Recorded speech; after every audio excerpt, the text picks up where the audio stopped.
Well, I had a pretty tough job ahead of me at Olympic trials in '84. I almost didn't make that team. Went out on my first event and actually scored in the 7th, and didn't think it was mathematically possible. So I've seen climbs like that all through the years. Marcia Fredericks back in '79 came back to make the team, and it's always fun to watch. Good competitive spirit.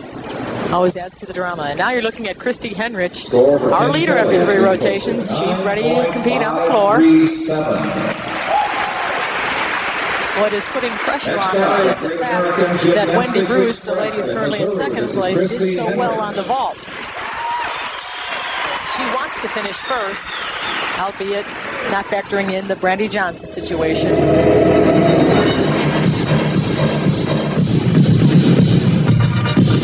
Of all the gymnasts here, she probably has the best facial expression. She really gets into the music and performs. Many of the others, they just do the routine. They do it well, but she performs it, and this is something all the others really need to work on. Very low on that landing, but pulls it out. Well, we saw her with that in the warm-ups. She didn't look real strong in the warm-ups. I think she could be a little bit tired. She came in early, started warming up long before anybody else, stayed at the end of the compulsories yesterday, and worked out. That was a completely blown pass. Yes. We'll have to look again at that at the replay and see exactly what happened. You can see her blink her eyes.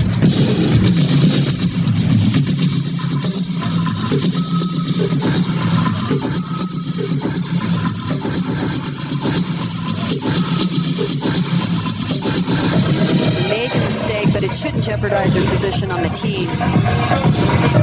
She's had such a tremendous competition. It's a shame to end like this. Let's see how she can do her dismount. She's supposed to do a double back. Pulls it around. Again,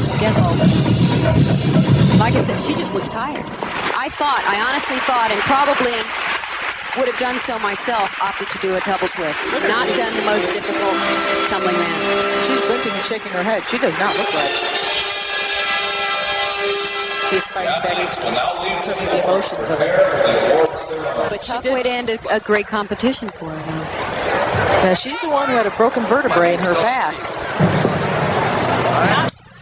Now let's see exactly what happened. This is the first tumbling run, and she really worked for this one. She did a whip over through to a double back.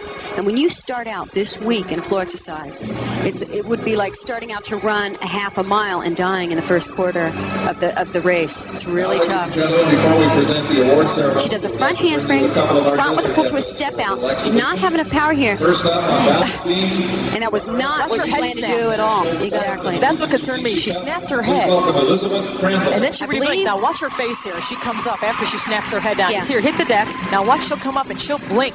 Watch it right here. She's blinking it off. She is dazed. Well, I know exactly why she's blinking. She usually does a double back there. And whether she realized she was stopping herself, she did the right thing. She didn't pull for a double back. So Christy's upset with her performance while the trainers look at her neck. This is just her 2nd meet since she fractured that cervical vertebrae. But right now, let's take a look at the scores. First,